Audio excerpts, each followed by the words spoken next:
Freebies scheme पर supreme court ने लगाई राज्य सरकारों को कड़ी फटकार, भाजपाइयों में मचा हड़कंप। आपको बता दें कि एक तरफ 5 राज्यों में विधानसभा चुनाव होने वाले हैं, उससे पहले सुप्रीम कोर्ट ने सख्त टिप्पणी करते हुए राज्य सरकारों को कड़ी फटकार लगाई है।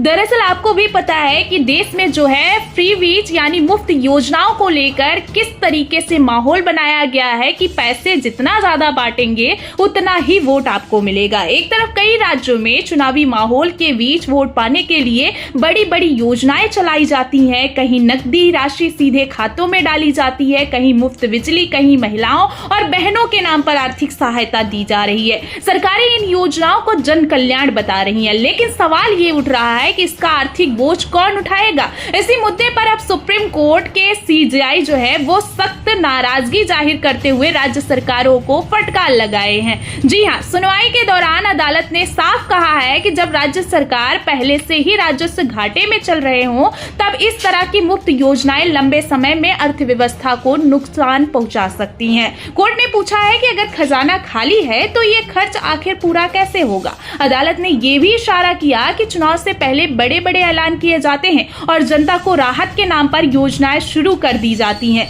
लेकिन अगर इससे सरकार को घाटा हो रहा है और विकास कार्य प्रभावित हो रहे हैं तो इस पर गंभीरता से विचार होना चाहिए। सुप्रीम कोर्ट ने राज्य सरकार को कड़ी फटकार लगाते हुए कहा कि वह स्पष्ट करे कि इन योजनाओं के लिए फंड की व्यवस्था कैसे की जा रही है। साथ ही यह भी सोचे कि कहीं अल्पकालिक राजनीतिक लाभ के चक्कर में दीर्घकालिक आर्थिक नुकसान तो नहीं हो रहा है। यानी एक तरफ चुनावी वादों और मुफ्त योजनाओं की राजनीति है तो दूसरी तरफ देश के सर्वोच्च अदालत का सख्त संदेश। राज्य को आर्थिक जिम्मेदारी समझनी होगी और फ्रीवीज पर दोबारा विचार करना होगा।